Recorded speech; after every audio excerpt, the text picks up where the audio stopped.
We said 1865, right? But the question of how to deal with the slaves was brought up much earlier than that. In fact, 10 years earlier than that. And if you read Eric C. Lincoln's book, he talks about the 10 mystic years. So where is the 10 mystic years? Where does it fit in? Where does it fit in this mapping of the African American history? Well, I can recall a statement by a former president, Abraham Lincoln, 1858, in Edwardsville, Illinois. He said what? After you have completely dehumanized the Negro and placed him below the beast of the field, after you have placed his soul where the ray of hope is blown out, as in the darkness of the dam, are you sure that he will not rise and rend you? The rise and rend you means rise up and do violence. It would be equated in this day and time. They say, well, you're rising up and they're doing violence in their neighborhoods. Yes, that's true. But after you have dehumanized them, if you take the human being out of them, what do you expect? Our leader, Imam Muhammad, he once said what? He said, we need to revisit the issue of slavery.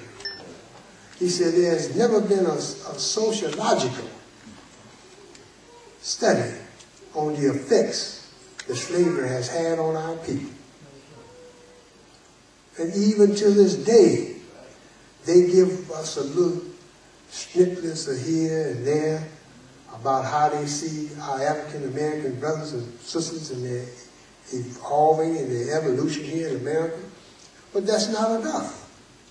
Because that's not giving the great many of us the opportunity to see what this has done to us as a people. How it has psychologically played a role on our social behavior.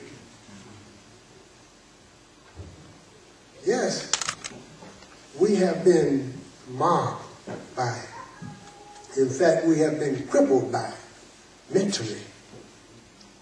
But some of us did manage to survive. But those who managed to survive, they have a duty and a role and a social responsibility to reach back and get that brother and that sister. But unfortunately, there's not enough of us to do that kind of work. Moving toward the end, Imam Muhammad in his commentary on previous what we just said is this. He said, no matter how underdeveloped or how unborn you are, there is in every one of you a divine spark of life. That divine in you serves as something knocking on your conscience, telling you that you should work hard against the forces of death. Do not let weakness kill you. Do not let filth disease you unto death. If you listen to this knocking, you will grow, and your mental aspirations will grow higher and higher, stronger and stronger. Allahu Akbar. Allahu Akbar. You see, so Allah has blessed us with leadership that helps us to be able to decipher through some of the most puzzling questions that might enter our mind. And that the poor boy who was dehumanized during the course of slavery, and now his ancestors are being dehumanized in ghettos of North America, which a lot of them, unfortunately, they don't even understand. That's the sad part. They don't understand it. But Allah has given it the answer to some of you and I. So now that role and duty and responsibility, it falls on us. You have to pick up that mantle. You have to carry the torch. Just like young Imam Wallace, he's picking up a torch and he's carrying on the tradition and legacy of his father. Make no mistake about it.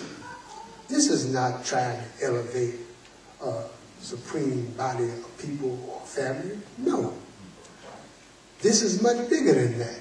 We're talking about a body of knowledge. We're talking about an institution. We're talking about an organization that was built long before some of us was born. And some of us come into it in an early stage, some come in late. But nevertheless, it was built. And it's here. And that's what gives us our integrity. That's what gives us our stability. As a people, as a whole. But to separate yourself from it, then you separate yourself from your growth. You abort your own growth. Nobody else aborted it for you. You aborted it. Allah is great in that you have to remember that there were some things that happened over the course of history that kind of put us on the back burner. Didn't give us the attention that we actually really needed in order to socially, to go into the social reforms that we needed as a people in order to pull ourselves up, as they say, by our bootstraps. But we weren't able to do that because of some certain, say, developments that took place that kind of took the mindset away from that. And what was those mindsets that kind of subtract us? And that was the Industrial Revolution. In fact, it was a young man by the name of Samuel Slater who stole the blueprints while he was in Europe on the Industrial Revolution. And he brought those plans, he boarded a ship and brought those plans here to America.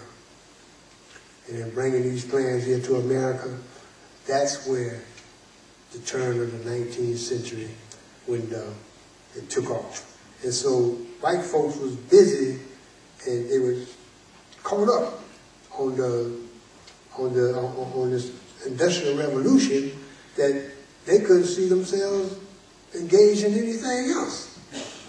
So we were unable to really get their attention because in order to make the gains and the progress that we really wanted to make, we couldn't make it because of that, unfortunately.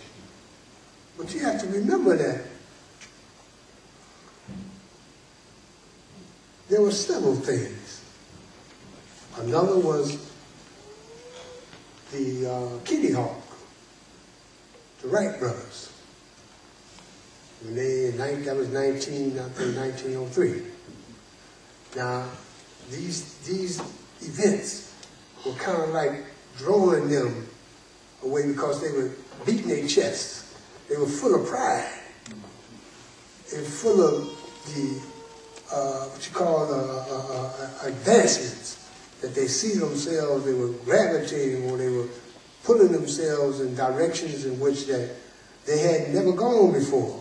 And it was exciting to them. But equally, it was exciting to us to want to improve ourselves as a people. But unfortunately, the only way that we were able to make any gains in America, it was through what? It was through the federal government by getting the white man into the federal courts. That was the only way to make real gains here in America, is to get him into federal courts. You couldn't do nothing with him in the state courts, and you're not doing anything with him in the state courts now. If you have any significant gains that you make, even in this day and time, it's done in the federal courts.